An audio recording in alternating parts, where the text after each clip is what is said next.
Do you want to freaking host the thing, dude? I can. I'm gonna need some energy!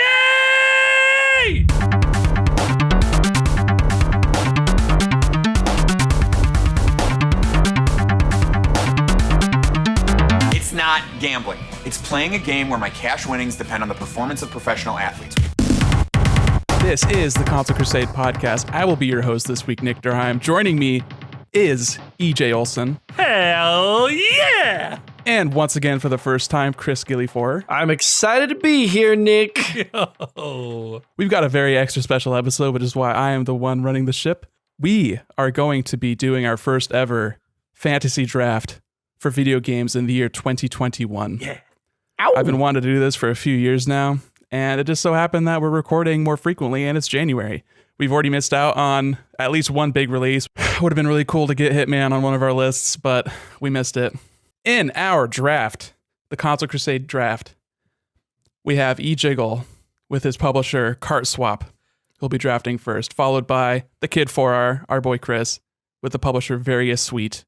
And I, Press Till Death, will be Durheim Dodongos. You guys are at a disadvantage because it's me and my son Haas here. We're cart swapping.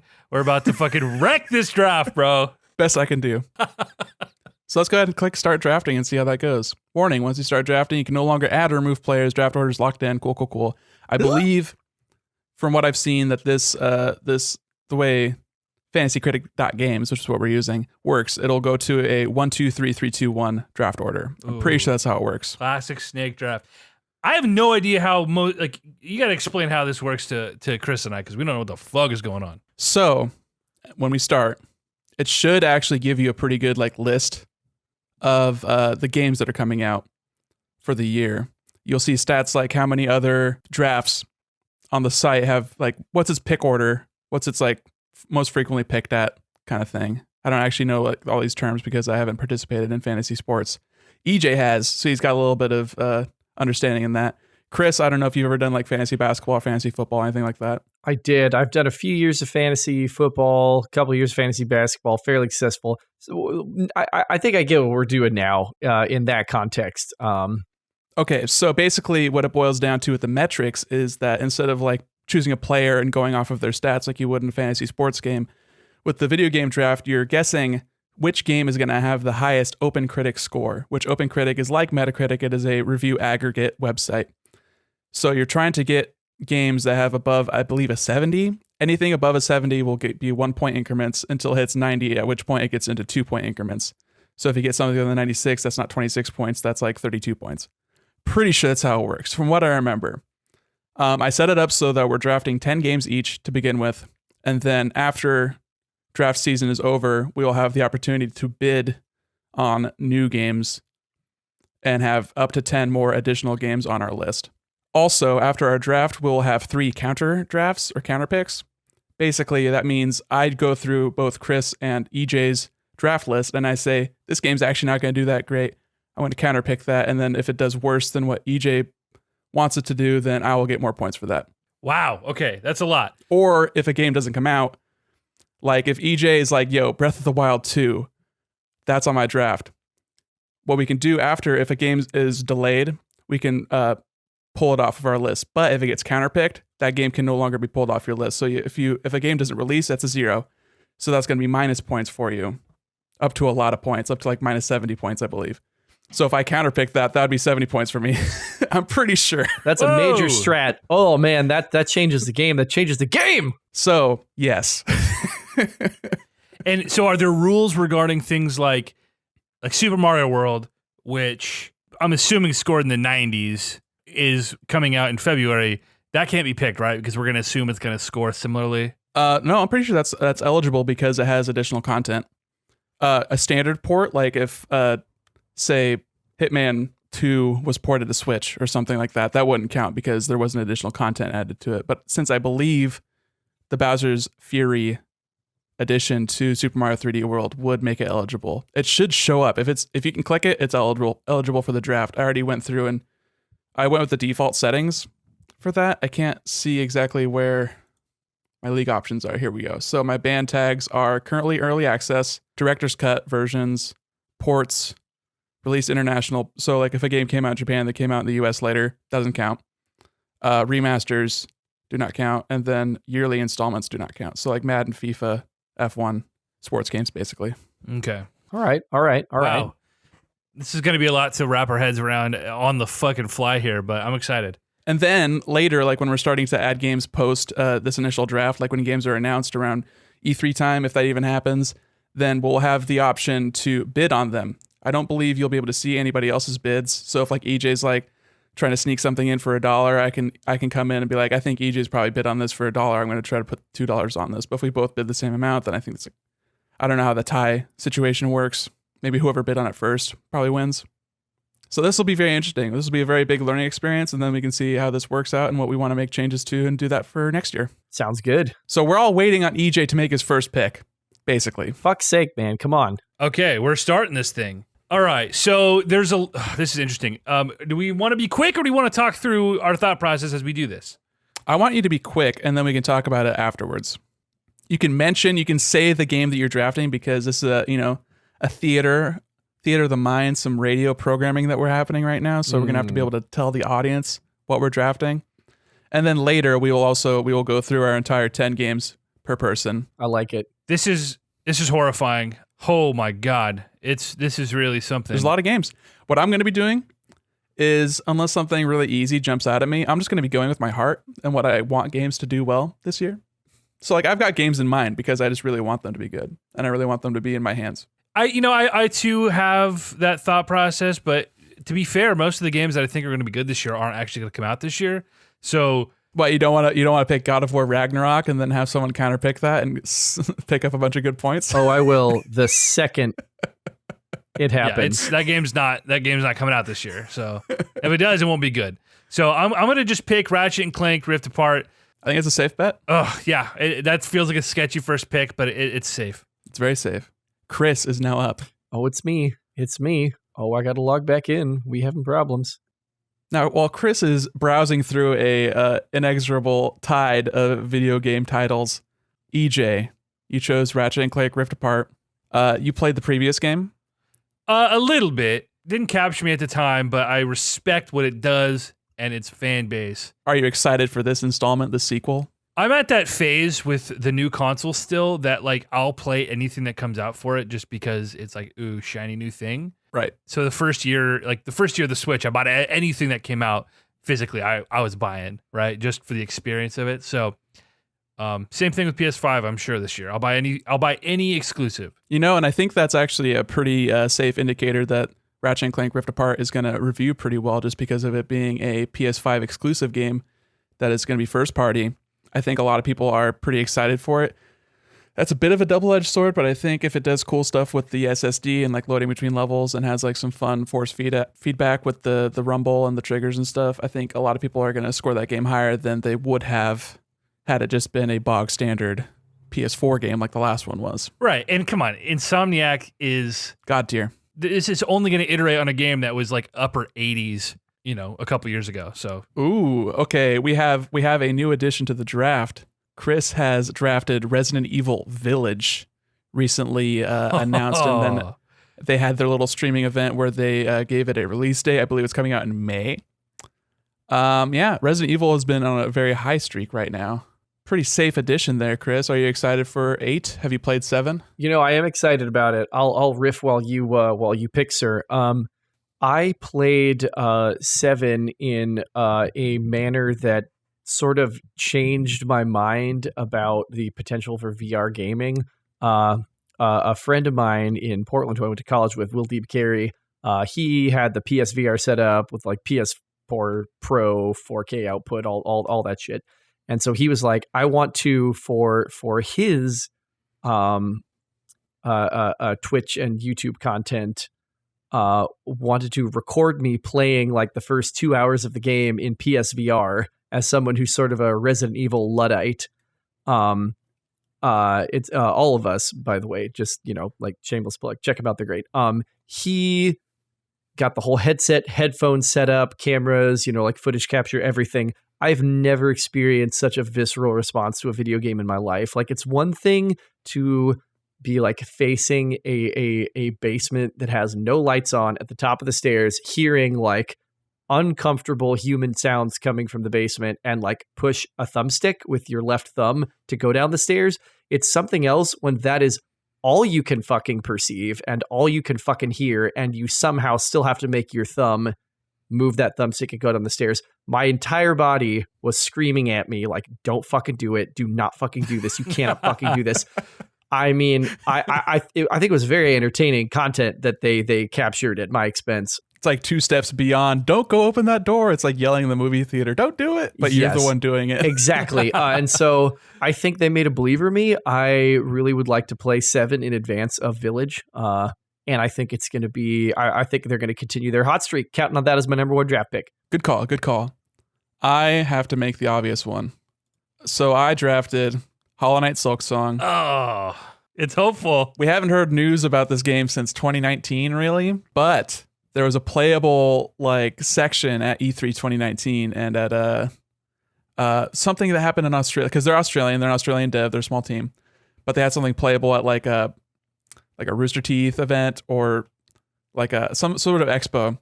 I'm just hoping it comes out this year because that game looks like just the most dankest sort of sequel, where they have mastered level design and like boss design and enemy design. And this just seems like they took the character layout from like Hollow Knight, where you're the smaller character. It's more of like a Mega Man vibe. And this looks like the Mega Man X to the Mega Man that Hollow Knight was. And I'm excited for that. As far as speed and mobility and options. It's been a story development with this game, dude. That is a very hopeful pick. I'll be shocked. It still doesn't even have a tentative release date. Like, they're not even being coy about it. It's just like, sorry, we don't know. So yeah. Very hopeful. But that could be listen, that could be a freaking gamble, bro. That could pay off. And then since we're snake drafting, I am again picking, and I picked Monster Hunter Rise. Okay. Which I played the demo for the last couple weeks, and that's oh man, there's something that scratches.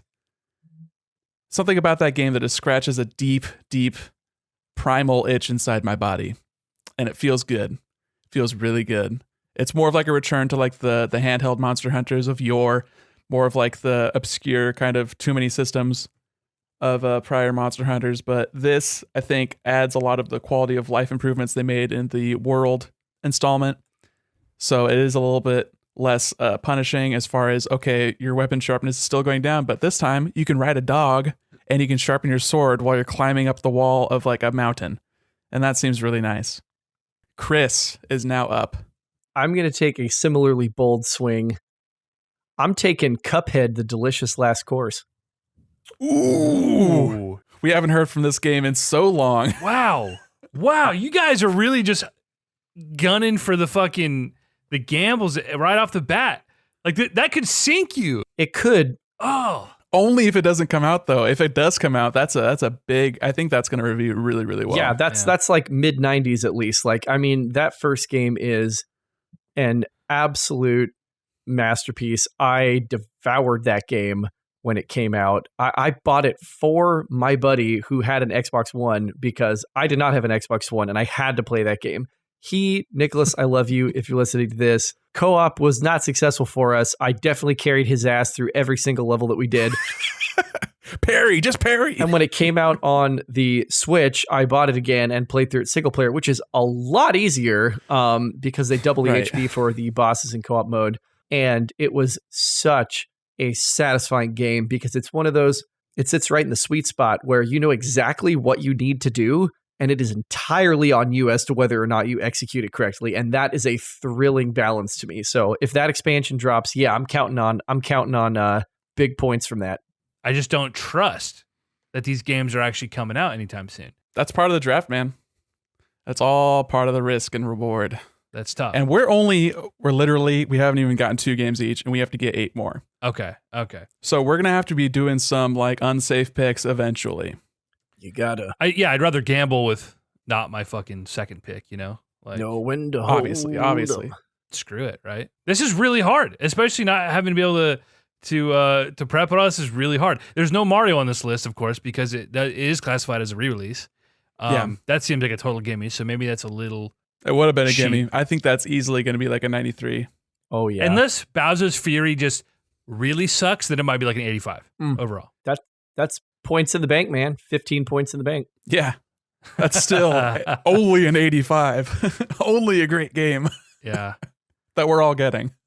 I loved that that meme in one of the discords of like game reviews of old, and 1 through 3 is total crap, 4, 5, 6 is not very good, 7 pretty good, 8 very good, 9 excellent, 10 masterpiece, and it's game reviews now. 1 through like 8.5 is complete garbage, do not play, and then 8.5 to 9 is it's fine, and 9 to 10 is it's okay, and then there's a teeny tiny sliver that's like game of the year material. That's it.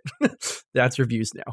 To be fair, I think that's pretty accurate because that's just how games are these days, where games are only really, really good unless they're not. And games are so big, you can only spend so much time. It's not like there's only like 30 games that come out every year and like 20 of them aren't even worth playing. It's like 3,000 games come out every year and 20 are only worth playing. All right, I've made my pick. Uh-oh. Ooh. I think that's risky. I look at that game. EJ, what'd you pick? I picked Bravely Default 2. It's coming out. That's for sure. That's the thing, is it's coming out. So that I don't have to worry about like you guys are picking things that may never show the light of day. This is probably a good counter pick for you guys, which makes this a bad pick for me. But Bravely has a really dedicated audience, right? And they've all, I mean, even the bad one reviewed in the 80s. This feels like a safe pick, and it's coming out this year. So I don't feel good about it, but here I am. You made a choice. I think that game is not going to translate well onto an HD console. I think it's already sort of shown that with its demo and how kind of mediocrely it was received. I don't think anyone's like super pumped about the demo. All it takes is a couple of weird weebs who love Bravely and all the other shitty JRPGs we get every year to review it positively. So that's fair. Yeah, you get the dedicated RPG sites that are starving for a Japanese RPG to review. Yeah. So all right, now what are you gonna draft next? Then? I cry. Oh my god. Okay. For Tim. Yeah. This is another just swing. All the good shit has been pushed, and y'all are gonna kick my ass once we talk about this afterward. But Gran Turismo 7. I got no problem with that. I think that's a great pick. Again, it seems safe, which makes me feel better about Bravely, as being my gamble.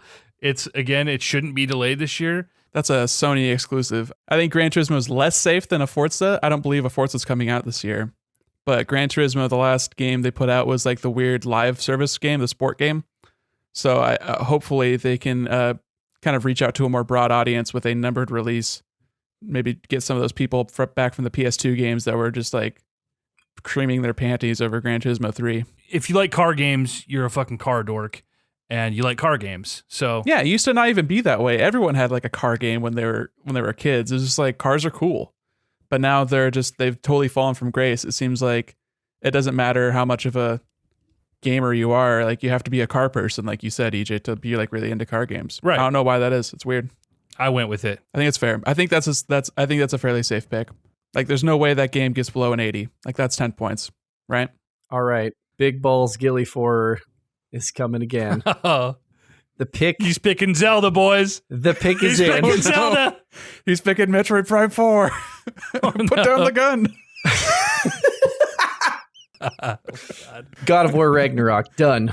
Wow. Ooh. This feels like the least safe pick. I'm going to tell you why. It is incredibly unsafe. My bourbon glass is getting low, so that is definitely having an effect on me swinging big. Sony is going to need a big-time holiday release. Horizon, not fucking happening. Absolutely not happening. There's another... No, I can't tip my hand. There's another game that I think has a strong chance of releasing later this year, which I'm not going to disclose because I want to pick it, unless it gets swooped before, in which case you'll hear it. But I'm not sold enough on that to think it's going to be the only one. So for me, I'm looking at what's going to fill that holiday window. They're going to need more first-party titles. I think that's the release. I really do. I feel it in my bones. It's been like, what, 5 years?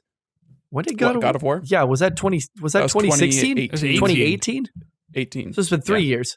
And Horizon was 2017. Horizon was 2017. It was the week before Zelda. Yeah, it depends on the scale and how quickly they want to turn around these games. I think God of War is a faster game to develop because it's more just like motion capture and cinematic stuff, and the world design, if they're still in the same world, they could largely reuse that and just go to different realms, and they're not like open world, systemically scalable. Like you can't climb everything. Absolutely. And I feel like maybe Horizon, that would be something they would want to try to incorporate, is more of like the Assassin's Creed or Zelda, be able to climb up walls kind of thing. Yeah, and it's just a bigger world. I mean, Nick, you said it best when I was getting started with the original God of War last year, that it is, God of Zelda. Yeah, it's definitely Ocarina of Time writ large. Oh yeah, it's faux open world. You have very prescribed tracks, and then they iterate on how you can interact with the world, sometimes in contrived methods, and sometimes not. But at the end of the day, hashtag EJ Olsen quotes, they're not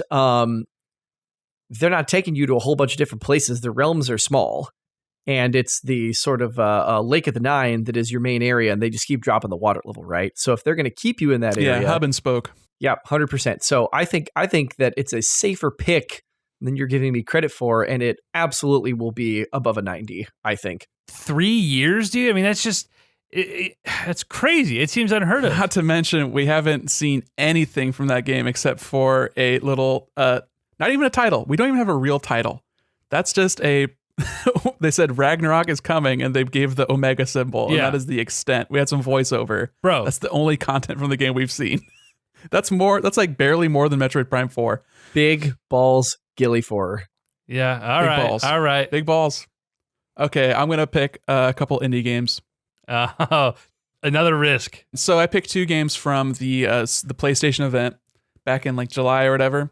Both indie titles. The first one I picked was Kenna Bridge of Spirits. That is the sort of action adventure game featuring the lady with the staff, and she's got these little Pikmin looking, soot sprite looking, goopy forest dwellers that she's saving.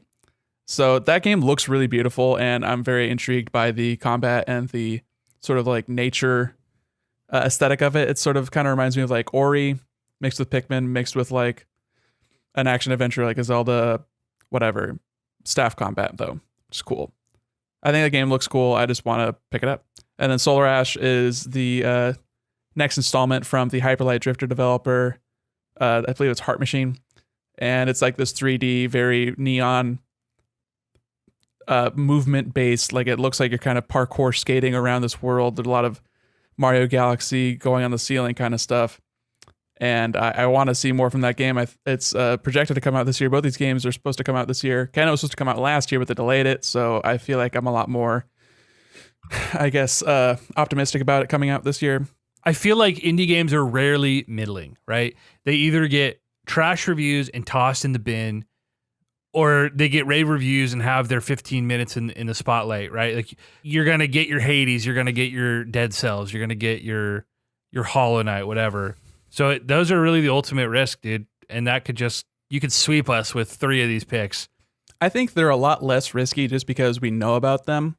I think when like big first party publishers sort of put their advertising weight behind these indie games, I think it shows a lot of confidence in the games themselves. And I can't think of the last time a big first party advertised indie game like at this level was a disappointment. Also, Chris has made his second. Chris took my damn pick. That's a good pick. We've got new Pokemon Snap for the various suite. There's not a chance that game is below an 80. I think that even if it is just like literally more Pokemon Snap, it's an 85. I think that if it takes advantage of the gyroscopic nature of the Switch in handheld mode, it will. It's a 90 to a 95. Honestly, really, truly, like I think it is a boomer bust pick, I will confess, but I think I'm getting points out of this regardless. EJ, you disagree? No, I agree in the sense that like it doesn't matter how bad the game is, it's going to review well. I mean, Pokemon Sword and Shield were like, I mean, they're such bad games. Unless you really are just looking for your mindless fucking... I don't need to get into that, but Game Freak, like, there's so much wrong with those games and their whole philosophy as developers. It doesn't matter what this game does. It is going to review well, and people are going to buy it. And that's going to boost its score. So that's a good pick, and I'm pissed because that was my next pick. Wait, you know what? You make your pick now, and then I'm going to argue with you about Sword and Shield while Nick makes his next pick. Listen, man, it's Pokemon if you just want the same old thing you've been playing for 20 years, but there's so much that these games in the genre and beyond have managed to fucking evolve, and Pokemon hasn't. But just because it's Pokemon, everyone eats it up. And it's like, I think Pokemon Let's Go is the fucking best thing that's happened to Pokemon in 15 years. I love Let's Go. I'm waiting on that sequel that we're never going to get. God. It's not happening. It's never happening. It's never happening. That's fucked up. Because what's-his-face is gone now. I know it's fucked up, but if you literally think of what is Nintendo, and especially lately Game Freak, like fucking Pokemon Unite, are you fucking kidding me? Like, anything that you think Game Freak is going to do, they're going to do the fucking opposite. You think they're going to zig, they're going to fucking zag. You think they're going to give you Let's Go Johto, Let's Go Meryl and Togepi, we're going to give you a fucking MOBA, a stripped down shitty fucking like free to play, aka pay to play MOBA. Let's Go was great. Sword and Shield, I'd give it like an 8.5. I'm not going to give it lower than an 8.5. I think it was a good game. There were some things that frustrated me about it. There hasn't been a genuinely challenging Pokemon game in like 5 generations. And I mean that seriously, 5 generations. So I stopped expecting that. That's not what the series is anymore. I thought a lot of the creature designs were the most interesting they'd been in quite a while. I thought that it was other than Let's Go, because they were revisiting Kanto, and it's hard to maybe separate the nostalgia. I don't know that there's a better looking game other than Let's Go when you talk about Sword and Shield. On the Switch or Pokemon games? On the Switch. That is crazy. Sword and Shield looks like shit. Not in the context of other Pokemon games, but compared to other Switch games, that seems like a bold take, my friend. I'm not comparing them to other Switch games. When did I ever say that? Like Pokemon, you just said on the Switch. Yeah, versus like Let's Go. You said it's the best looking. Oh, so you're saying the best Pokemon? It's the best looking Pokemon game. Yeah, Let's Go. I think is arguably better looking. Because it's a simpler location. No, bro. I was like, that is a Chris Ford take right there. No, it is not. Put some respect on my fucking name, man. Come on. Like, so God, rewinding from that, like egregious, like assignment of take to my name. Sword and Shield actually made a fully realized world. Like I remember, oh man, I don't know if I was on this pod or if I just listened to this pod, but Nick was talking about the architecture of Pokemon games, and like every house faces to the south, right? Because you have to be able to see them. They made real fucking cities for the first time that you can interact with in 3 dimensions, like real ass fucking architecture. Like it was the most fully realized world they've ever put a Pokemon game in. Congrats, Game Freak. You've developed a game in the last 2 decades. Like, context is important. You have expectation, my friend, and that is your undoing. I don't. I'm like, oh, you iterated a little bit? That's better than I thought was going to happen. Thanks. But again, 8.5. And they did some good stuff, like the wild area should be in every Pokemon game for the rest of time. Like having visible Pokemon with specific spawn rates and hidden grass Pokemon with specific spawn rates. One of the smartest things they've done to the franchise in fucking forever. I don't like having that sectioned off. I loved Let's Go, how it was something that was just a part of the world, and it felt so integrated and so natural.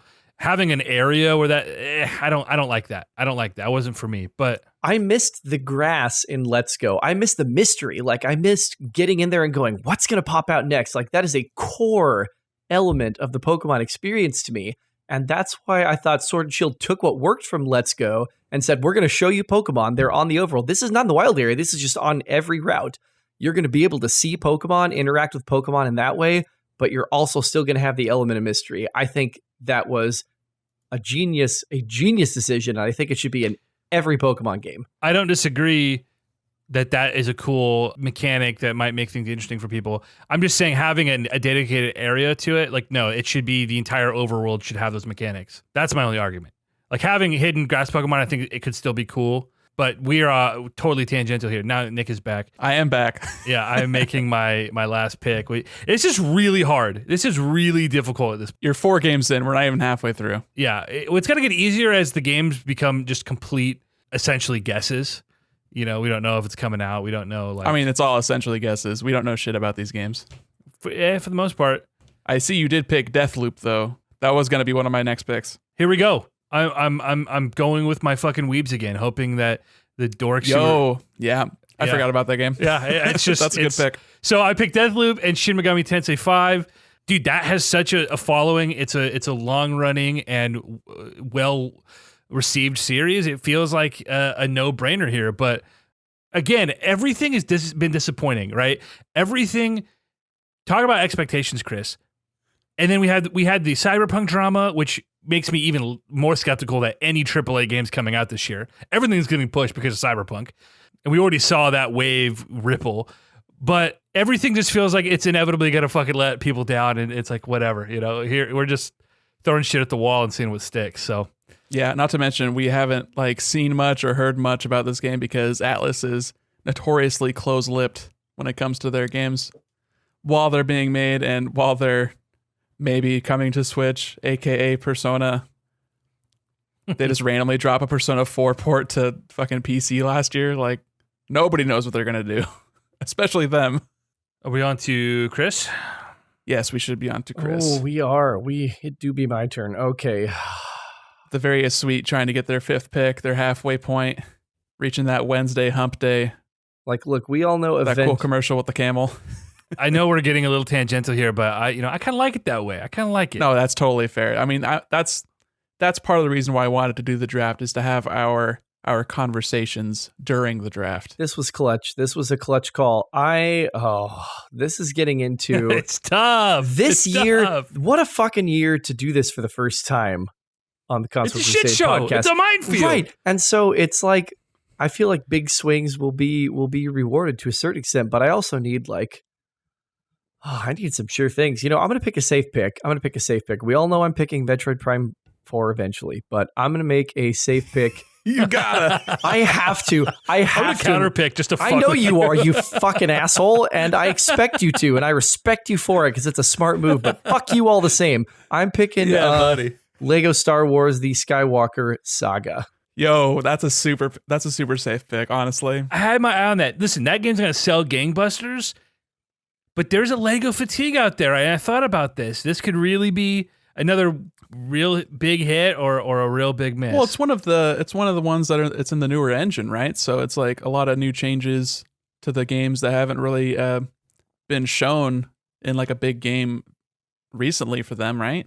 Absolutely. Yeah, it's been a few years. You're right. I mean, there's also a Star Wars fatigue. I mean, who knows? I'm going to buy it. This is a day one buy for me. If it even reviews marginally well, I love the original Lego Star Wars complete saga. So, yeah, I mean, yeah, that could be one of those. That could easily be a 90.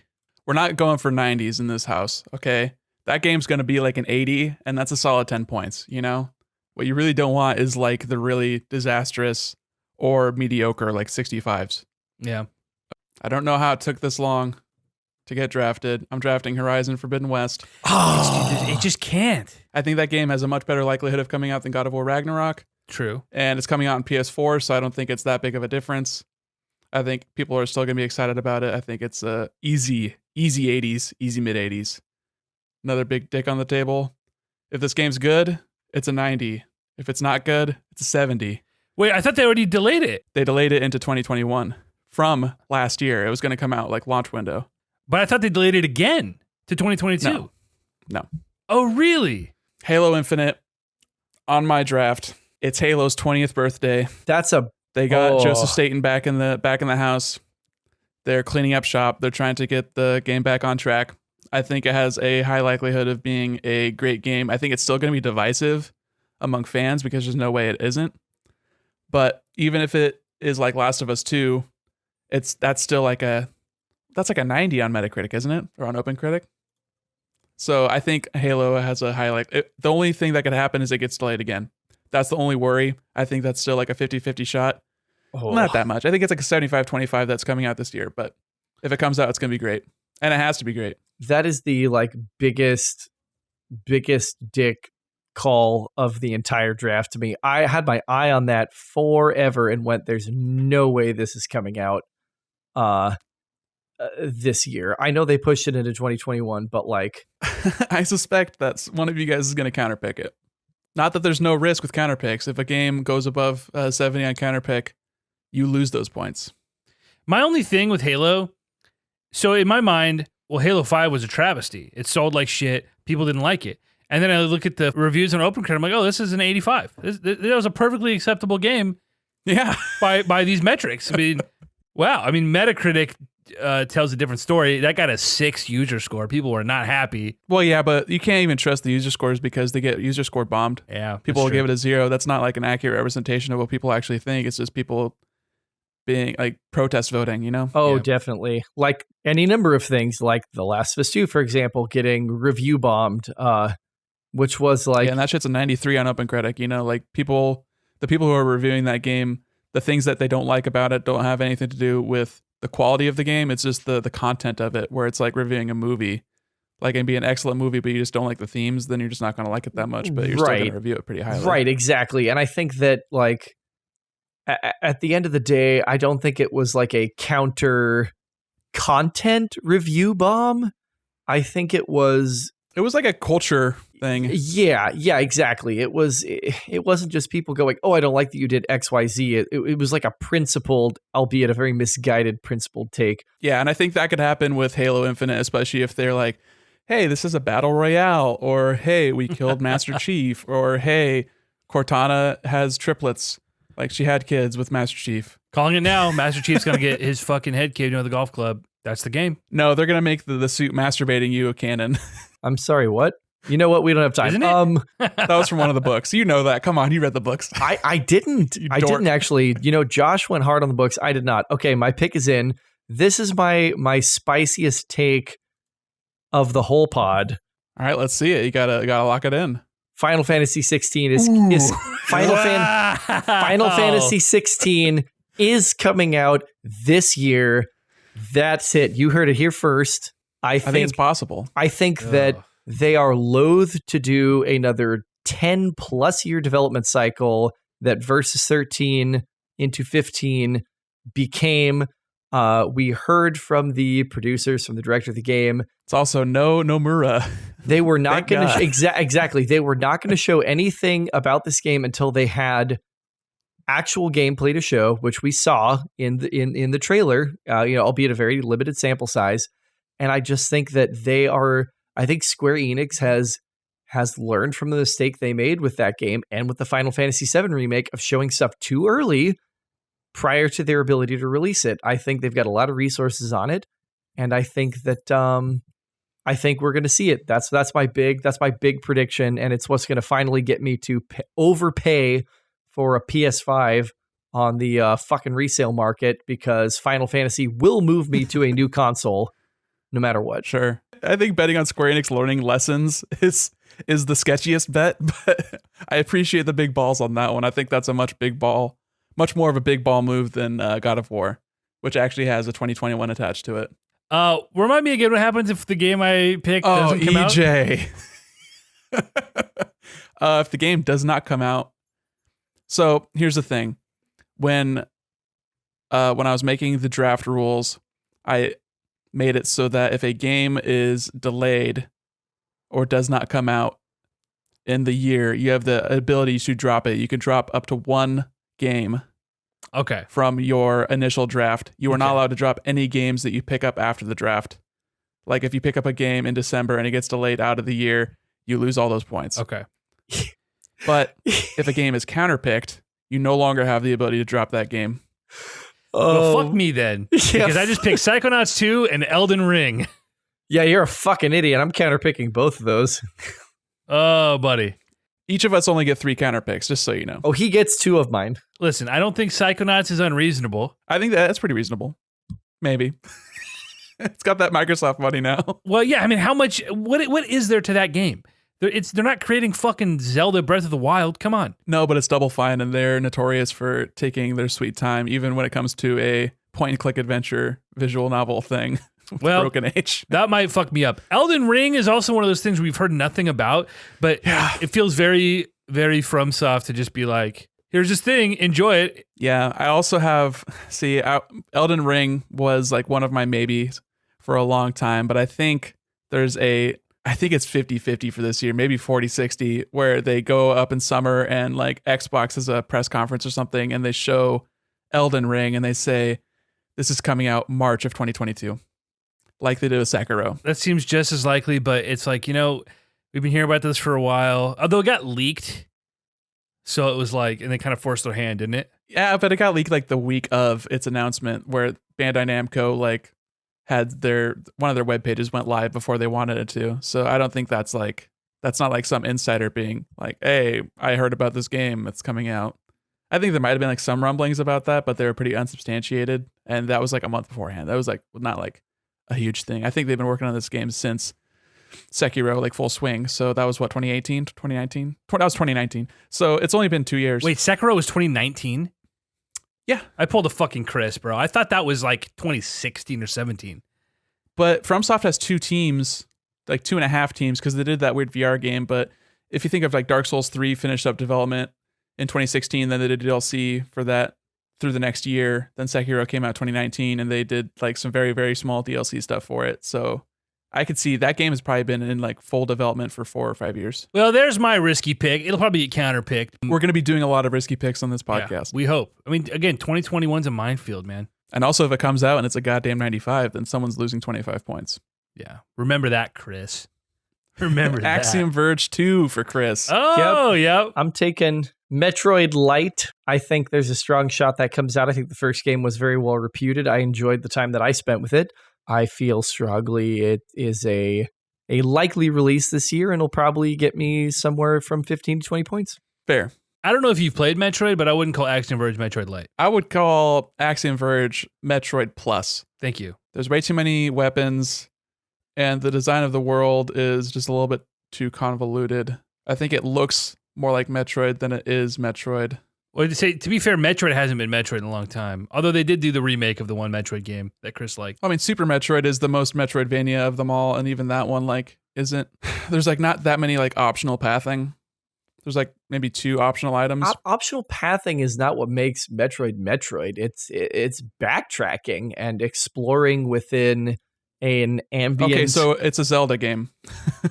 No, not at all. I mean, I think that Zelda's backtracking was thoroughly optional for like 90% of the game in terms of, I can use this power in this place. I'm thinking like Link to the Past, I'm thinking like old school Zelda. In the way that Metroid literally required it. You had to be thinking about, I can't make it into this area yet. What does that mean? How can I come back and interact with this area differently once I've acquired different abilities? It's ambient, it's moody. I think there's a reason why it's lumped in with Castlevania, because the ambience of these worlds is a huge part of what makes them so iconic. It's isolated. It's lonely in a lot of ways, which is why I think, as good as Super Metroid is, I think Metroid Prime did it better, honestly. Like, I really do. I think it's hard to argue with that being tops in the way that it is this really lonely, beautiful, moody experience. Anyway, fuck you, EJ. Metroid has been Metroid. I know you didn't play Return to Samus, so don't at me with this fucking take. Isn't it Samus Returns, the remake? I noted the remake when I made that bit. Yeah, and it was excellent. It was great. It was like, for me, probably like a 9 or a 9.25. Yeah, it's hard to fuck up a game that was already well made and well received. It's like Metroid 2 was not well made or well received. Metroid 2 was a fucking train wreck of a video game, and I've played it. I can tell you that. It was really ambitious for a Game Boy game, though. It was ambitious, and it was busted as hell. Like, I think design-wise, it's a lot more interesting than the original Metroid. I disagree in as much as it was a completely linear experience.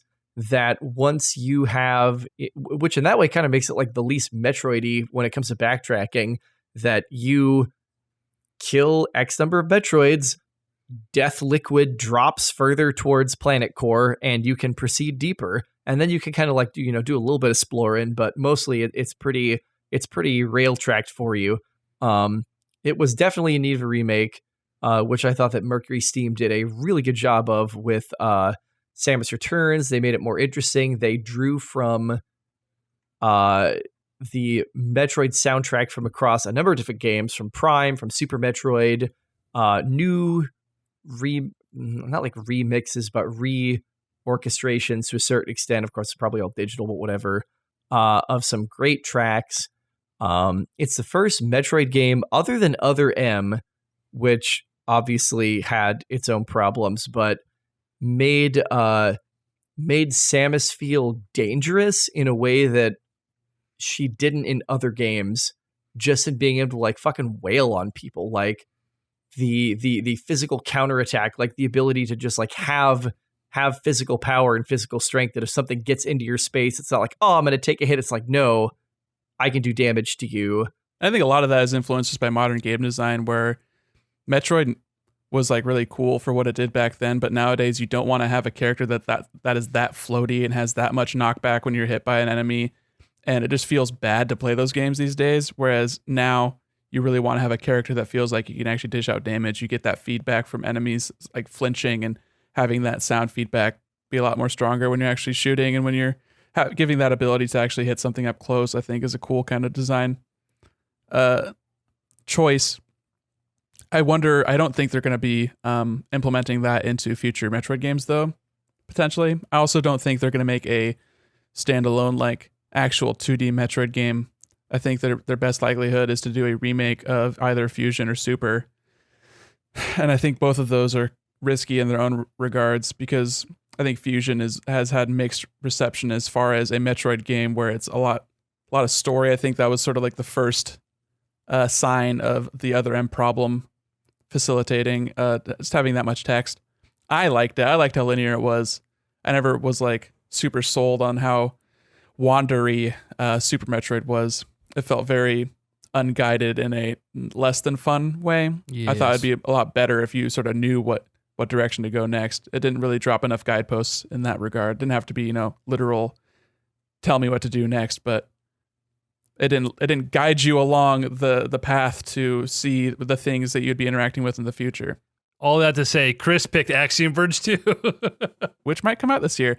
And then I picked 2 games. I picked Far Cry 6, which is a Ubisoft game, so it's going to be, it's not going to be fantastic, but it's going to be pretty good. That's what I'm hoping for. I'm hoping for, this game's pretty good. This game's hopefully better than Far Cry 5. This game has Giancarlo Esposito, who is fun to look at and watch him do acting. And then I also picked No More Heroes 3, and I think that's much riskier, but I like the vibe that game puts off. I like that trailer that was like the fake anime Ni no Kuni looking trailer, where this like weird little alien man is being raised with a boy, and he has a like absurdly bad voice acting on purpose, where it's like the high pitched falsetto, I'm just a little alien, and then it just ends with goddamn superhero. And I like that. I think that game is punk rock. And I think it's going to be well enjoyed by Nintendo-centric review sites, because Nintendo isn't putting out games this year, so we have to rely on weird AA Japanese games. I feel like we say that every year. Nintendo's not putting out games this year. Anyway, those are my 2 picks, and we're back to Chris, who picked Little Nightmares 2. Mm-hmm. I'm taking a safe pick. I know it's coming out this year. I know the first one was well reviewed. I've heard of it. Yep, I think that's... Oh, you've heard of it. I think it's likely to net me some points. Yeah, fair. Totally fair. Quite... This is like the range of, I've heard of that game, I hope the next one's good sort of territory. Oh, 100%. And I'm getting ready to make some wish list picks, basically, with my last couple of ones, which I'm sure I will get roasted for, and rightfully so. That's fair. You gotta follow your heart. That's how you pretty much sum up most of Chris's takes. I'm going to be roasted for it, and rightfully so. And EJ is just going to be the cold, calculating, unfun brigade, and then we can roast him for that. So really, it's great. And then y'all can roast me for being a fence sitter. You fucking centrist. I could count on one hand, maybe even if I was missing some fingers, could count on one hand the number of times that EJ had enthusiasm about a game after it was released. Oh, Very come fair. on. Give me some credit. Yeah, there's been 2 Spider-Mans. Platinum, 2 of them. I will not give you credit. Come on. So, Okay, EJ's made a pick. yeah, Ghostwire Tokyo is definitely getting delayed, though, right? So, like, that seems like another sketchy pick. Already got delayed, didn't it? Or no, definitely got delayed out of last year. Ghostwire, yeah. I don't think I'm quite ready. I don't think I'm ready to take that gamble after Elden Ring, which isn't even like that's just a TBA. Yeah, that's a funny pick for you, EJ. I just felt like I should just fucking do it, Chris. That was like a preemptive counter pick. That was you not really using your brain. You're just like looking at titles and you're like, oh, I know that. It's made by them from softball. You guys took like might not release this year for your like first couple of picks. I felt like safe at 5 to pick Elden Ring, you know, or 6 or whatever. So I might drop it. Who knows? I feel bad. I feel bad about most of this. As you should. That's how you know you're living. Yeah. So, Anyway, you picked Returnal, the next game from Housemarque. The guys who made that what's the one where you're saving the scientists from the aliens and it looks like Geometry Wars? I don't recall. But it's a shooter. It's a horror game. It's an exclusive. It has a hard release date of Q1. This feels like a solid. This feels like a lock. Roguelite. I am a little bit wary of the design principle behind this game having like procedurally generated sections. I think that could easily turn off a lot of reviewers. And also it's the first game that they've made like this. Kind of. They made a really bad third-person shooter before this one. So it seems like Sony's really betting on it themselves. So hopefully it's pretty good. But this could easily be, Order 1886 levels of Sony looking for games. How did the Order, dude, I have to look this up for science. How did the Order review? Oh, that's a 60. Oh, fuck. That's bad. That's really bad. But it's also likely, it's just as likely that this game's like an 80. I don't think it's breaking into like 90 territory, but I think we're far past the realm of games breaking into 90s unless it's like a very surprise sleeper indie hit kind of thing. Right. I don't think Returnal's going to be a godfall, right? Like, at least I fucking hope, okay? I fucking hope. You gotta hope, Yeah. Yeah, and what are the goddamn fucking chances that Bayonetta 3 comes out? Like, we've been waiting to hear something from that, I was a young man the last time we heard about that game, so. That is... You've never been a young man. No, yeah, the last we heard, like, actually, when that game was announced was Game Awards 2017. And a couple times people have asked the head of that studio, I can't remember his name, with the glasses. I can't remember his name. He blocks everyone on Twitter.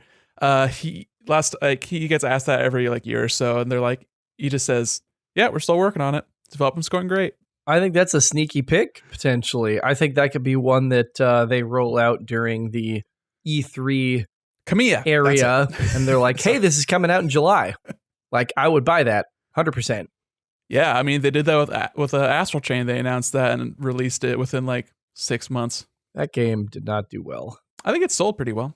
Sorry, I'm stalling here, but the Nier Replicant, isn't that just a remaster of a game from like 10 years ago? Yeah, kind of. Why is that on this damn list, but Mario isn't? I don't understand it. Because it has a different name? That's stupid. Well, also, I think it's a combination of it being a remaster. Like, I think remasters are allowed, but ports aren't. I don't think Mario 3D World's being remastered. I don't even know what that means. I don't even know what it means. Fuck it. So, Nier Gestalt and Replicant came out on Xbox 360 and PS3, respectively. Replicant never came out in the West. It was a PS3 exclusive in Japan. And that's the version that's being remastered and has like combat improvements and stuff like that. Yeah. Content additions. Fuck it. I'm sorry. I'm just going to do this. 12 minutes. That game that has been shown for the past 6 years. This shit got me super hyped the first time I saw it. It feels long past due. Let's just fucking do it. Is this the game? Got a brand new cast last year. Is this the game where you replay the same 12 minutes? Yes. Also, EJ with the 2 time loop games in a row. Wow. Yeah, bro. It's my fucking This is the one, right, where like somebody knocks on the door, you let them in, they try to assault you, Kill your wife. Yeah. Oh, yeah. That game's not coming out this year. Why not? Why the fuck would it come out during a fucking pandemic if they haven't finished it in the last fucking 6 years it's been in development? EJ, you answer me this. Well, I mean, this is developed by like 3 dudes working from home, so like the pandemic probably hasn't impacted them. If anything, it's given them more time. That's a salient point. Listen, man, we're in the fucking dregs, dude. You passed on Nier. I'm taking Nier. You were gonna save it. That was dumb. You fucked up. Does that have a hard release date though? Yes. Oh, I believe it does have like an April release date. Yeah, April 23rd. That's points for me, motherfucker. Counter pick. Big balls, Gilly 4. The dregs, bro. I'm telling you. The dregs. Yeah, we're in the dregs. Well, I mean, they're not all dregs. Like, I think Cyber Shadow's going to review pretty well. That's that Ninja Gaiden looking game that's being published by Yacht Club. Has really good pixel art. I think that's gonna review well. Let's go ahead and scroll through. I don't like doing the top ones. I mean, that's boring, you know. Tales of Arise, I don't think that's going to come out this year. Also, Tales games aren't very good. Dying Light definitely isn't coming out. Monster Hunter Stories is not going to be very good. I'll still like it, but I think that has a high likelihood of being like a 75. Diablo 4 ain't coming out this year. Scarlet Nexus is going to be bad. Bound Wonderworld looks like trash. Yeah, it's tough, dude. It's tough. Tough. Lord of the Rings? No. Stalker? No. Destiny 2? Will it even be reviewed? Nobody knows. MP4? I'm not preemptively counterpicking Chris. Yeah, man, this is tough. This is a tough place to be in. Tunic? That's not coming out this year. That game looks really cute, though. I'm going to go auto draft the rest of the way. Oh. Come on. That's going to get delayed. Fall? Oh, no. Digimon Survive is going to be bad. Oh, man, yeah. Dutchman's not coming out this year. Dude, yeah. We're in tough times now. I mean, inevitably there's going to be a cool game that gets shadow dropped and then, hey, pick this game up in 2 or 3 months, whatever. Which means that we have to be on our fucking game so we can jump back in here and pick something up, right? Before Nick's going to pick anything up that gets shadow dropped. Chris and I will definitely not be aware or quick enough to do that. Yeah, I don't know if we want to establish like rules of if we want to like communicate in the group chat like, yo, this direct just happened, make pickups if you want, kind of thing. We'll have to hop in the pod and we'll have to draft the new announcements. But I'm actually kind of surprised none of us have picked the next Guilty Gear game. I feel like that is like guaranteed to be a pretty good reviewing game. So I'm picking up Guilty Gear Strive. That studio puts out banger fighting games. None of us are really like huge fighting game fans, but the Arc Sys games always look fabulous. The animation in this game looks ridiculous. I think their last few games have been reviewed pretty well. I mean, they did DB Fighters, they did Grand Blue Fantasy Versus, they did, the last Guilty Gear. They make good ass games. And that was my 10. Wow. Whew. MP4. Chris, are you talking? Because you're muted right now. Here's the thing. I feel like if we get a Metroid game, it's going to be a like Return of Samus style shadow drop. Yeah, hasn't been announced or dropped yet, so that's not an option. There's like an untitled initial draft. There is untitled 2D Metroid in there. Don't be that guy. Just wait until they announce it. Don't be that risky in your initial 10. Well, I know. I'm looking at some of this stuff and I'm thinking like, okay, what is reviewer bait?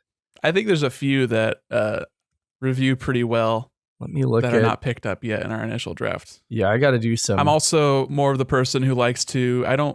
I wouldn't want to spend an initial draft on an unannounced game. Agreed. I don't need to lock it in that preemptively. For this 2021, at least. Maybe 2022, I might get a little bit ballsier.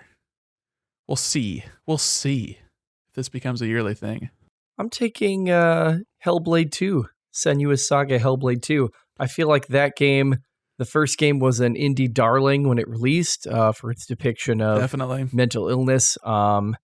The first one's got like an 83 on Open Critic. If the second one scores anywhere near that, that's a solid pickup for me if it comes out this year. I think it would easily get above that just based on the scope and that initial trailer. So cool. Watch that on a TV with like surround sound if you haven't, because that first one is badass. I wish I did. I'm gonna have to play with headphones on that for sure whenever it's time to do that game. I haven't played the first one. Heard it's great. Haven't played it. I feel like the next game is going to be, it depends on how recently after the launch of these consoles it comes out, because I feel like, did they announce that as being a game that's also coming to the One X and One S, or is that going to be a Series X, Series S exclusive? I don't know. I don't know, They but might also be waiting for Unreal Engine 5, which hasn't come out yet. EJ, what a fucking great pick. Yeah, another Binding of Isaac. It's come out every year for the past 10 years. It always reviews well. I'm a sucker for roguelites. It felt like it's like the last one on the list that I felt good about that actually had a hard release date. And Has a title and everything, yeah. Yeah, I'm just like, shit, man. I feel really bad about Psychonauts and Elden Ring right now. So I'm just like, well, and 12 minutes. Y'all got me doubting that, but fuck it, we're out here. I feel really bad about my list, and I look at your guys' list, I'm like, oh, if some of these games actually come out, I am fucked. I am so fucked. Yeah, that's the risk. Counter picks. Okay. Counter pick time. I get to do my first counter pick. Oh. As much as I believe it's going to be a good game, I do not believe it's coming out this year, and I'm going to have to counter pick Senua's Saga Hellblade 2. Ooh. Wow, that is a good one. I did not expect that. Okay, wow. So again, the goal is to counterpick something that is either A, not going to come out, or B, get less than a 70. Yeah, I have to say, I don't think that of these games we have drafted, I don't see a lot of high potential for sub 70s here. I think that this year especially, and last year if we did this, we didn't, but I think this year especially, this is the game of what's coming out and what's not coming out. So my first pick, definitely my first pick, is it's Elden Ring, man. Like, you got to know that's not coming out this year. I mean, they've shown fuck all about that game. It was between Elden Ring and Senua's Saga for my first counter pick. Yeah, I think there are a lot of good choices for games not coming out this year, but I'm gonna go Cuphead. So okay, and if you want, I can read what they say exactly for counter pick. Okay. After everyone has drafted their roster of games, the players will draft their counter picks. A counter pick is a game from someone else's roster, but instead of getting points for it, you lose points for it. The goal is to choose a game from someone else's team that you think will be bad, or one that you think won't even release. And if a game gets below 70, you gain points for it. And if I counterpick a game that doesn't come out, what do I get? Both players get 0 points in this case. This should be considered a good result for the counterpicker and a bad result for the person who actually chose the game. So the real strat is to look at who you think might have the best roster here and then fuck with them accordingly. Well, yeah, you can use it as a way to make sure people can't drop games, and you just want to choose the worst game because otherwise you're losing points. This is just a sort of balancing act. I definitely think I have the worst roster here. Well, we're snake drafting our counter pick, so you have another counter pick as well, just so you know. Okay. What else won't come out? I don't think we're going to see God of War. I think Horizon, again, you might. It feels crazy, especially with the Cyberpunk drama. Getting a major AAA game that people are happy with. It feels like a really risky thing in the current climate, right? So, oh, buddy. There's no way Ken is going to review poorly. The hype is too real. But if God of War does come out, like, that's you losing 20, 25 points. Which I obviously don't want, okay? But we all have 3 counterpicks, though, so got to keep that in mind. Oh, my God. Balances it out. Okay. Final Fantasy is the only reasonable pick left, I feel like. It's pretty safe. I think it's fair. Yeah. So you, after bitching about the potential of me counterpicking you twice, have counterpicked me twice. I didn't actually realize Cuphead was you, but yeah. Whatever. I was just looking at the list, man. That's fair. I mean, you just get that drop down. I had every intent of counterpicking 3 of EJ's picks, and perhaps I still will, but man, Halo's not coming out this year. Wow, that is a bold take. I think it has to. I thought they had already delayed it, so that's why I hadn't picked it. But as soon as Nick corrected me, I was like, oh well, fuck. Yeah, it's gonna come out the 20th anniversary. Come on. It's not happening. I think that game is in a mess of a shape, and I think with them working at home, I just don't see that's happening. Yeah, I'm with you. I think there is a chance that it does get delayed. I don't think it's a high chance, but I think there is a chance. So I think that's a fair counter pick on that metric. I think I want to go a little bit safer with my final 2 counter picks and go for games that I think just won't review super well. Looking at your guys' list though, y'all got a lot of really good games. I think Bravely Default 2, actually. I think I'm going to go with Bravely Default 2 for one of them. Here we go. I haven't looked at their aggregate reviews, but I think that game just doesn't look very good to me. So Well, none of them look very good, but they all review well. Yeah. I'm just saying, like, systemically as well, like, not just visually. Yes, it's ugly as sin. The backgrounds are gorgeous, but the character models are gross. Well, it's a 3DS I don't think game. that's not gonna affect too much, though. Right. I just think it's not as interesting as it was on a pure handheld. I think a lot of games that have come over from 3DS to Switch have not necessarily done so to the better of them. You think it's going to be that much worse, though? You're risking the counterpick? Yeah, I risked it. Fuck it. All right. Because looking at this list now, I don't think there's many more games that are like, oh, there's no way that's coming out this year. Like, I think there's a pretty good chance Psychonauts doesn't come out this next year. And I think there's like a pretty good chance that God of War doesn't come out this year. But if it does, then I'm losing like a shit ton of points. And I don't really want to risk that. I think that's a 50-50 is a bad bet for me. I'd rather go for something that's just not going to review super well. Like, I think potentially. Yeah, we're going Deathloop. What are the odds that that gets delayed? If it gets delayed, there's still a chance that it comes out this year, you know? Yeah, Like, it's supposed to come out early in the year, right? Isn't that the summer game? I don't know. Last counterpick for me is clear. It's Psychonauts 2. Fair. Chris just coming Super fair. after me. All right. Bro, he came after me too. You made some dumbass I- picks, man. What can I say? I came after you with two of my picks too, EJ. Listen. Jeez. You guys are fucking awful. Psychonauts 2. I don't know, man. I feel good about it this year. 6 Just years, hit me with man. that No More Heroes 3. Just hit me. I know you want to. I'm trying to do some research before I lock something in. I don't want to just be flying blind here. Hit me but with that Silk song, bro. I dare you. I double dog dare you. That feels like a good one, but like that also feels like, again, anything could happen. It's risky. Wait, No More Heroes 2, it's 3, not 2. What was the announcement for that game? 2 years ago? Yeah, something like that. I think it was either E3 or no, it was like Was it a direct? Just like a E3? I think it might have been that September Direct in 2019. Was it the E3 adjacent? No, because E3 is June. Yeah, it was. I think it was the Direct after that one. Gotcha. Okay. Yeah. Regardless, that feels like probably the best pick as far as may not come out this year. Hollow Knight, again, it's just there's been no info. We've been so starved for anything, and it's like driving Hollow Knight fans fucking crazy. But again, indie team, that's going to be a hey, check the demo out tomorrow. We'll see you next month kind of thing. You know? Yeah, that could be like any indie direct. Is just like suck it. Yeah. I'm looking at the numbers. It's got a 94.2% publish rate for fantasy leagues and only a 4.9% counterpick rate. Yeah, not a lot of people counterpicking that one. High A lot of people confidence. think it's coming out. Can't trust the masses. Got to follow your gut, dude. Follow your gut. Follow that big chungus. The draft is complete. From here, you can make bids for games that were not drafted. However, you may want to hold on to your available budget until later in the year. I had to go God of War, man. I just, you know what? If I have so many risks here, it's like that could really help me gain some ground. It could sink me, you know. Dude, we got a splash screen 6 months ago. The game is not coming out this year, dude. You counterpicked 3 of my games. You fuck. Well, you made some bad picks, man. Big Yeah, balls. you were talking about picking Gilly Metroid four. Prime 4, which would have been the worst pick you could have made. But Horrible. Oh, not seriously. you are following your heart pretty deeply.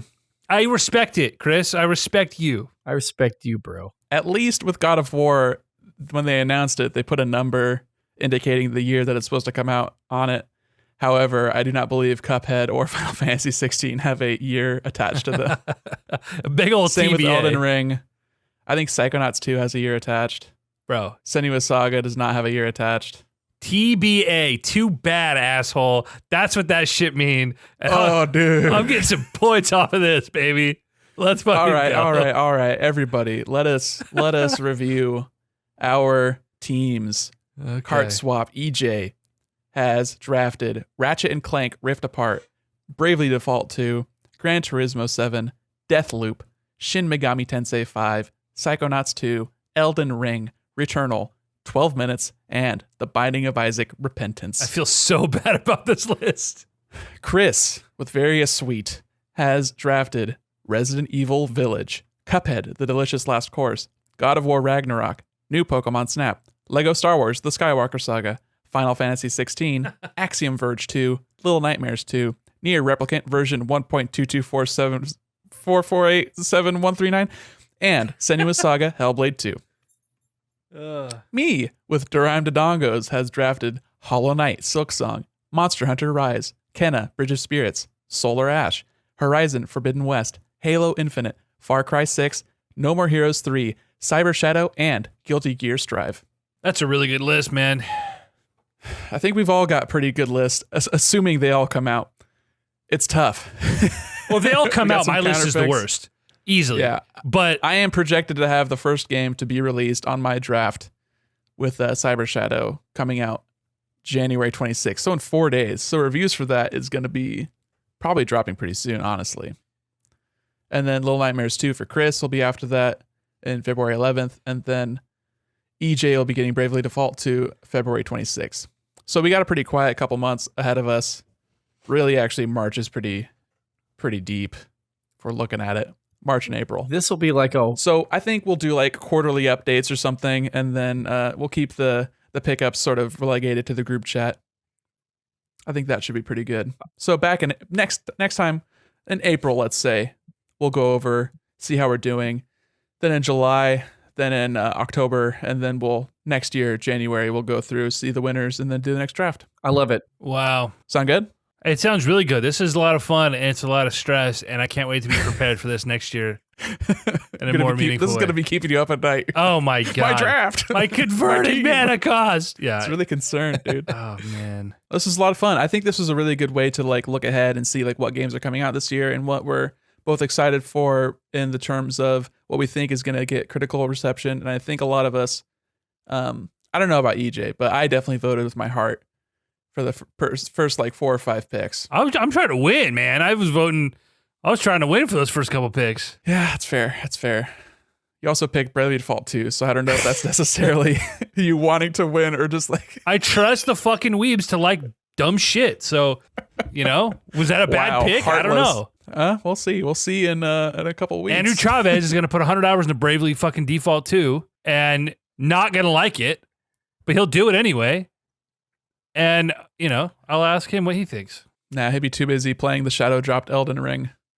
That has a 70 on Metacritic. Oh my goodness. Do we have anything else we got a little reader mail I was going to dive into. Do we have anything we want to touch on? I mean, we did pretty thorough job of shitting on each other throughout that podcast. We weren't just trying to shit on each other for our bad opinions respectively, but it's just a lot of it was like the likelihood of these games coming out, which I think 2020 showed us that this pandemic has definitely thrown a wrench into the works in a lot of things, especially the development of these games. Mm. Some of these games were supposed to come out last year, like Halo Infinite and fucking Deathloop and stuff. So we'll see if these games even come out. There's a high likelihood for a good percentage of these games actually not being 2021 games. Yeah, definitely. Did either of you want to talk about hardware releases for the coming year? Because that was not covered under this software-focused draft. There are only 2 things I want in this world, in this life.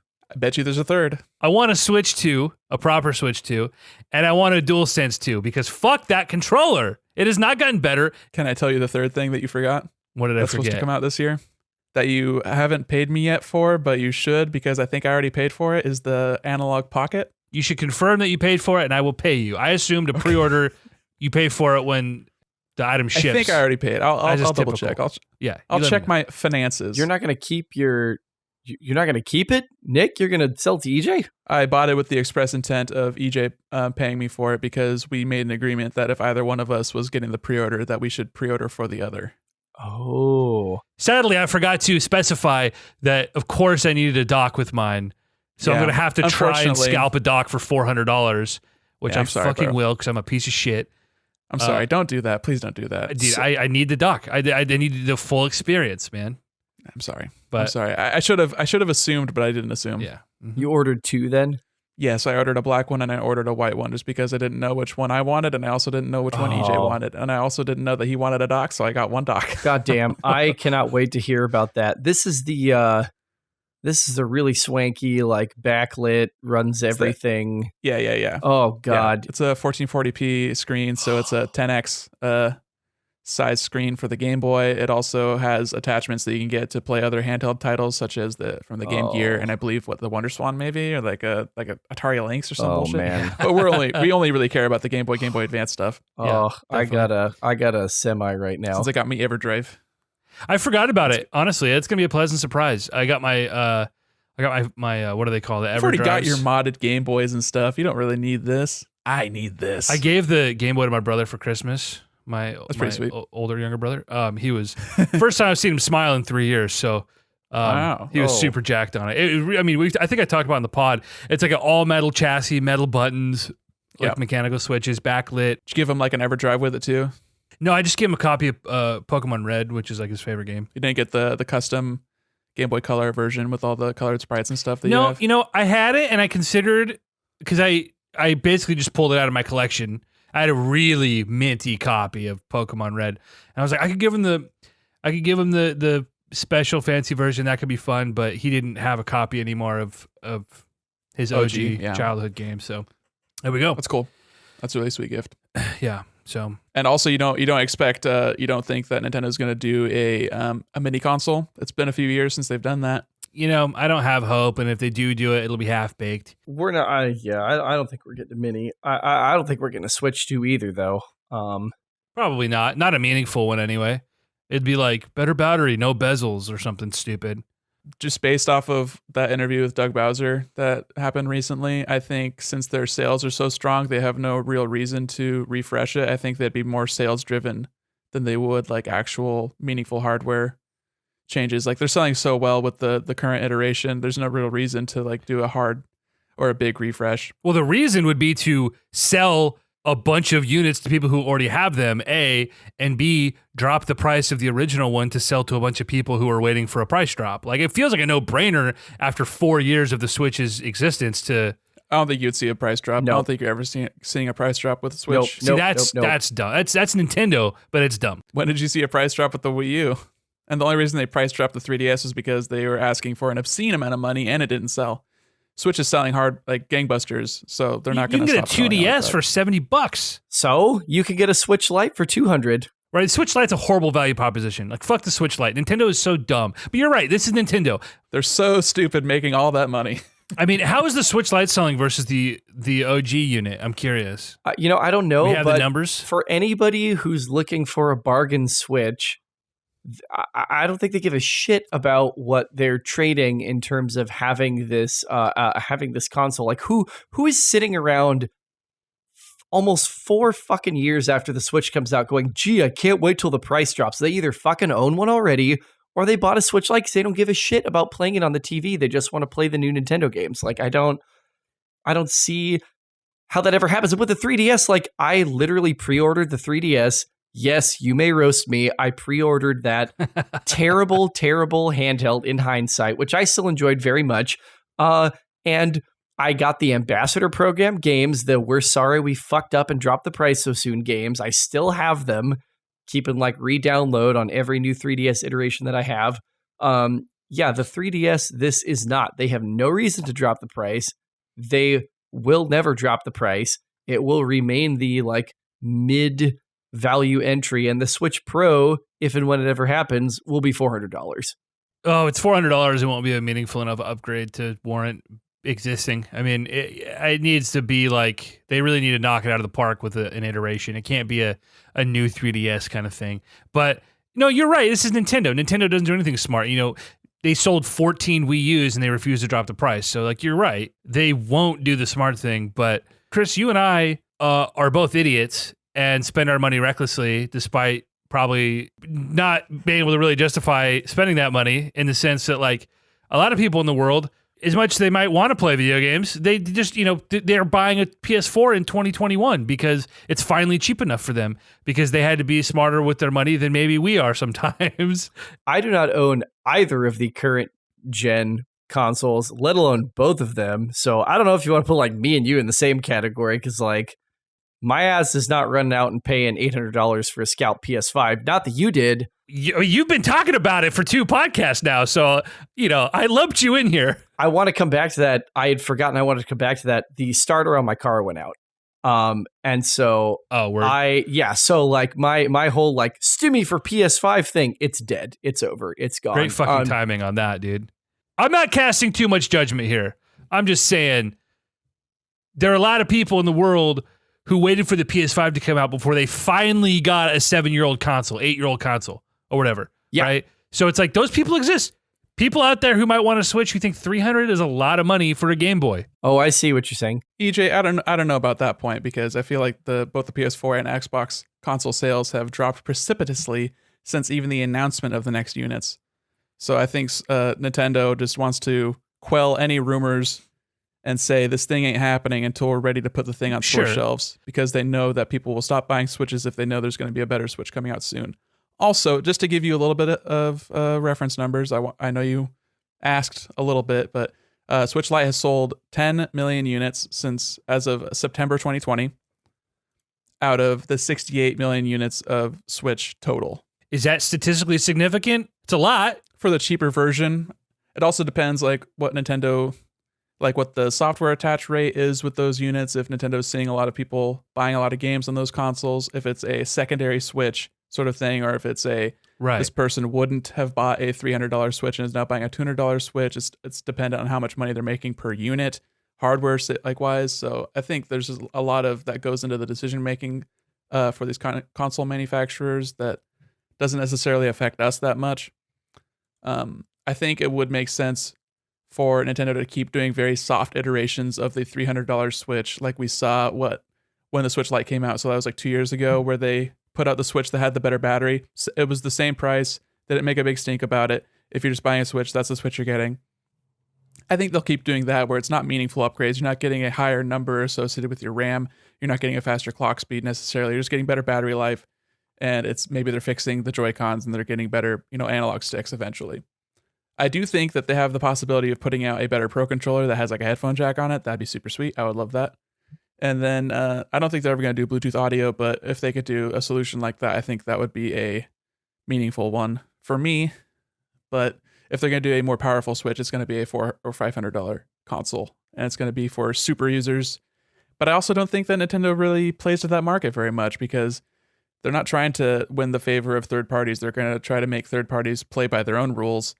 And if they want to, sell a bunch of games like Ubisoft has with their successes with like Mario Rabbids, then they're going to have to make a game that's like that. And a game like that is going to run on the Switch, the base console. 2 quick points here. One is, again, Nintendo won't do the obvious thing the way a Sony might. But like, didn't like 50% of the PlayStation 4 sales come in like the last 3 years?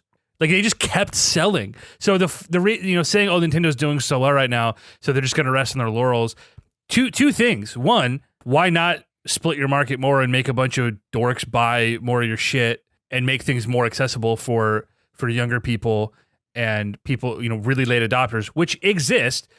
But also, when you're looking at a Switch Pro, you're right, they don't chase that market, but it's going to be so hard to remain relevant now that the Switch was behind the 4-year-old console. And we talked about on these old pods, and Chris, I know you listen to some of those pods, like the whole idea that the Switch needs third-party and indie support to remain relevant.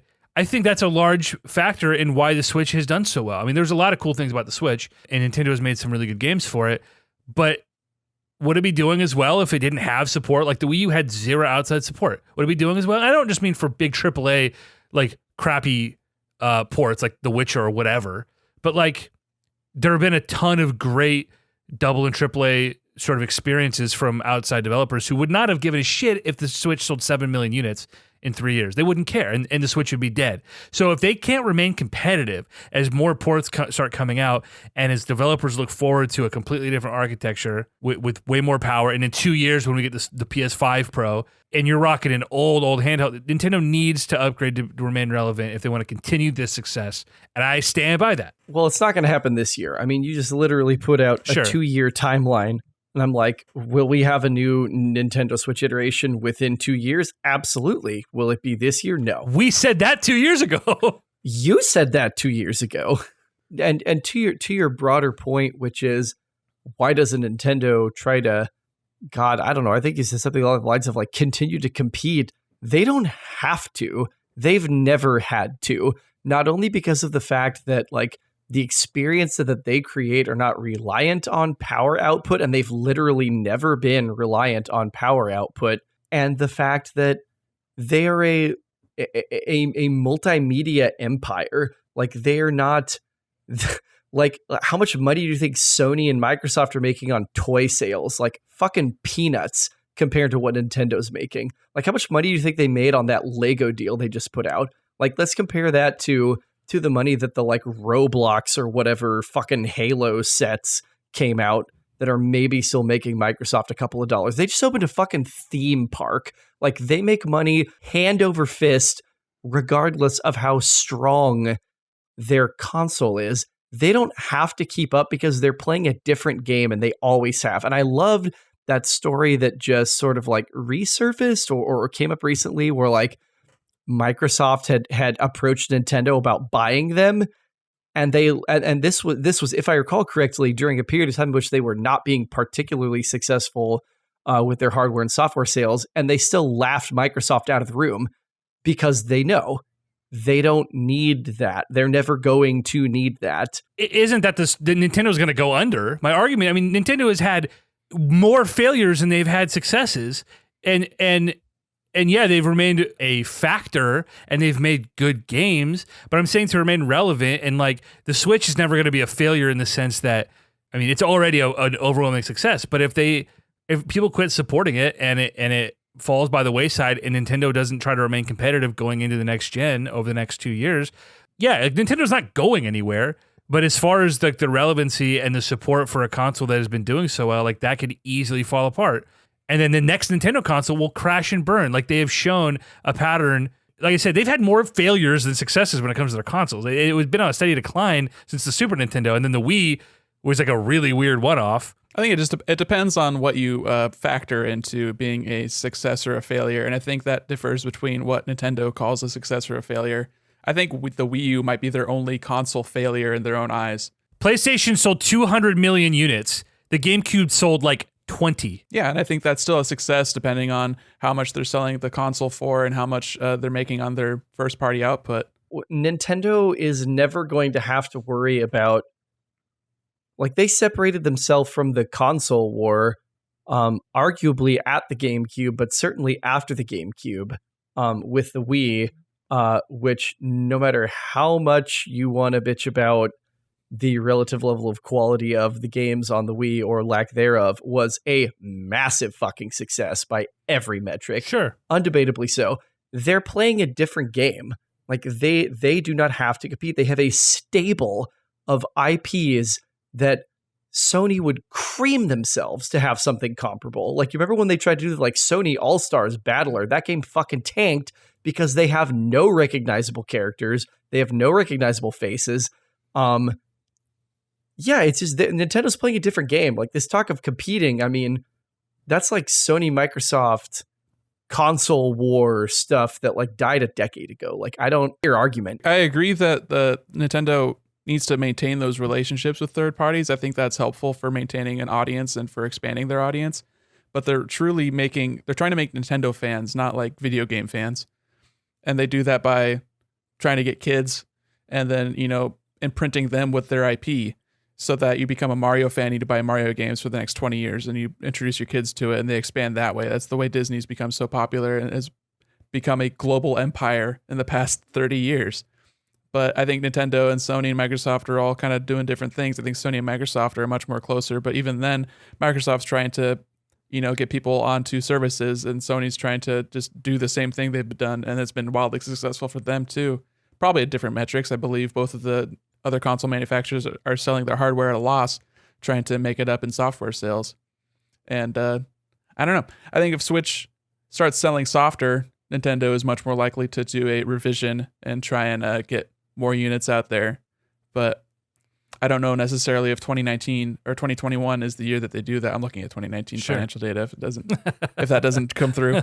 But I think if they don't put it out this year, it's not like a sign of failure. I think it's a sign of the continued success of the current console. It's just you really want Nintendo to be more forward thinking because they've regularly and routinely fallen victim to their own bullshit, and it's hurt the consumer. That's my thing. Chris, you're right. Certainly. They're playing a different game, but it more often than not hurts consumers. And then, the Wii was a historic success, but I think it'd be hard to argue that that wasn't outside of the Wii U, the worst lineup of Nintendo games a single console has ever probably had, outside of maybe the NES, if you're thinking objectively.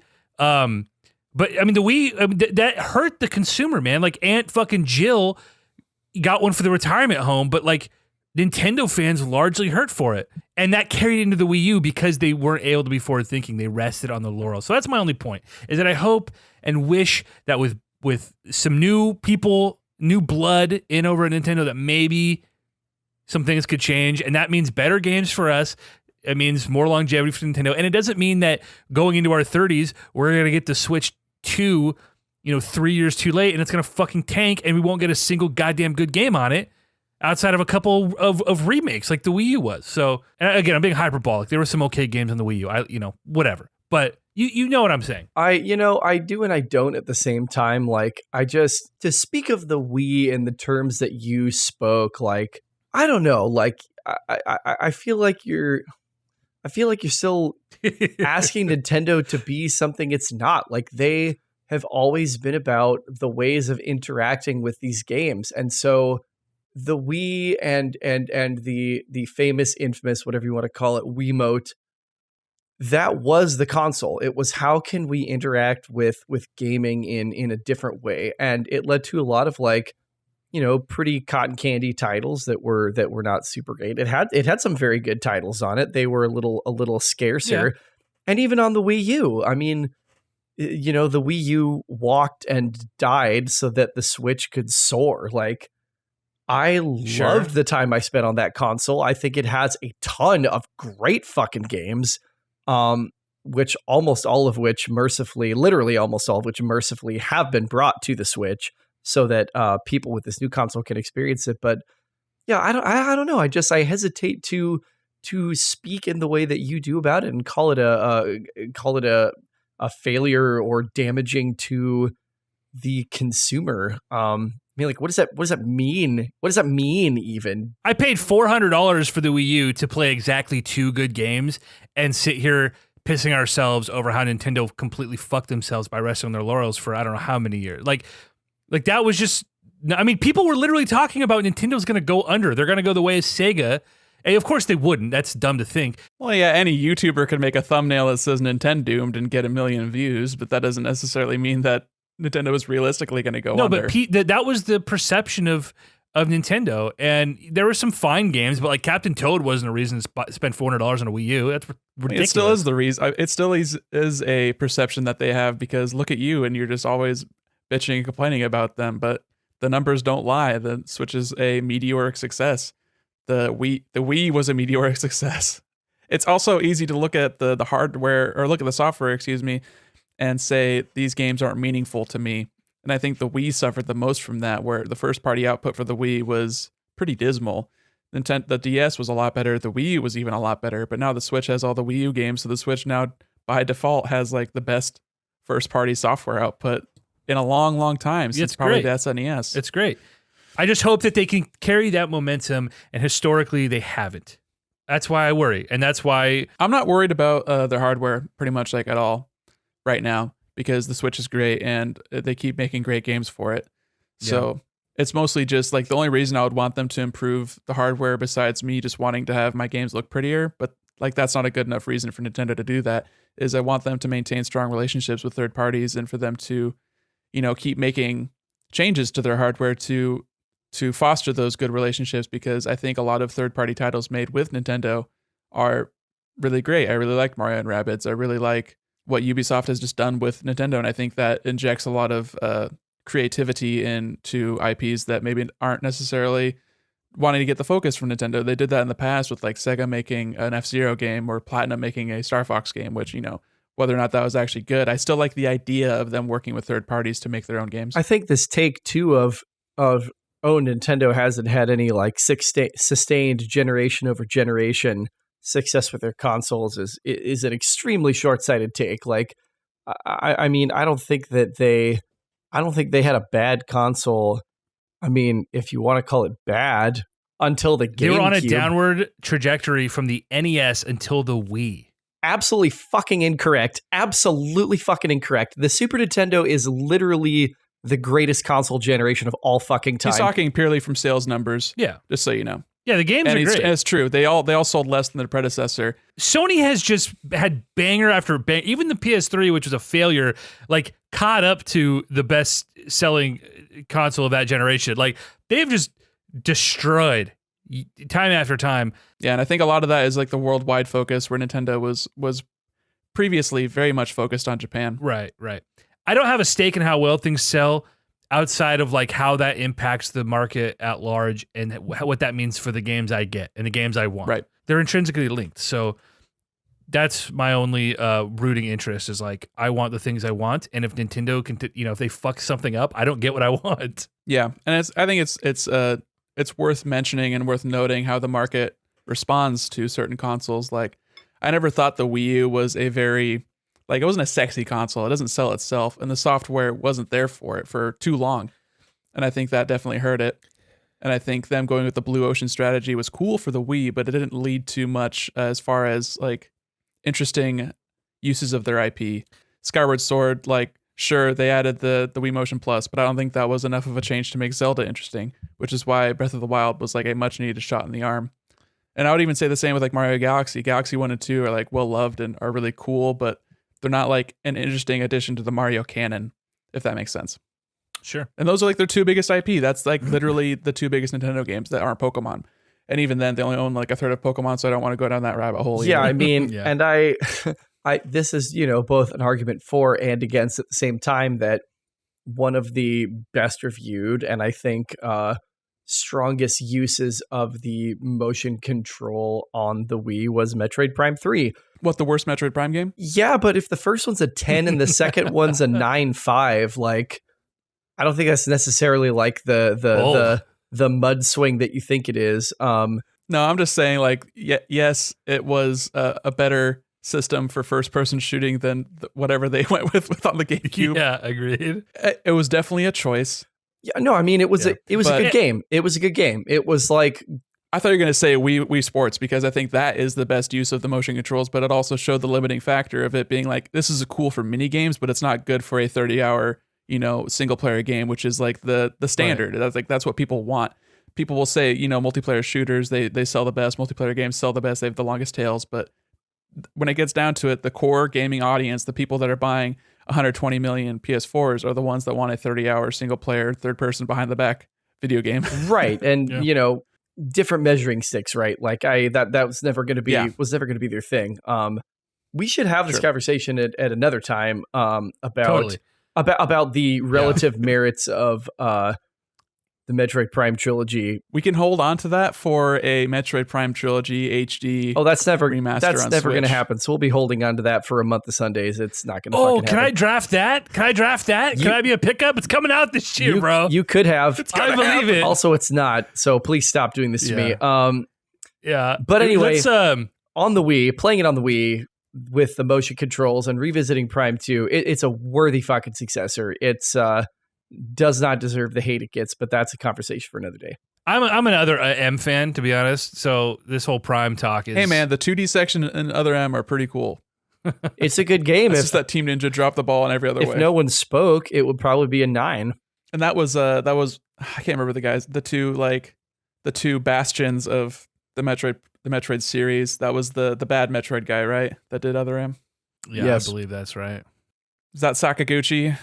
Or is that, I know that Final Fantasy has a Sakaguchi, but I think Metroid has one also. I think Yamamoto is the Prime, the steward of the Prime series, and he. Right. But yeah, whoever's in charge of the 2D Metroid has definitely made it clear that he views Prime as not canon, which is just like fucking masturbatory bullshit. Let's get us out of this pod with some reader mail real quick. Yeah, why don't you check that mailbag, EJ? Feedback at consolecrusade.com. So we got some listener mail from Chad Druvis.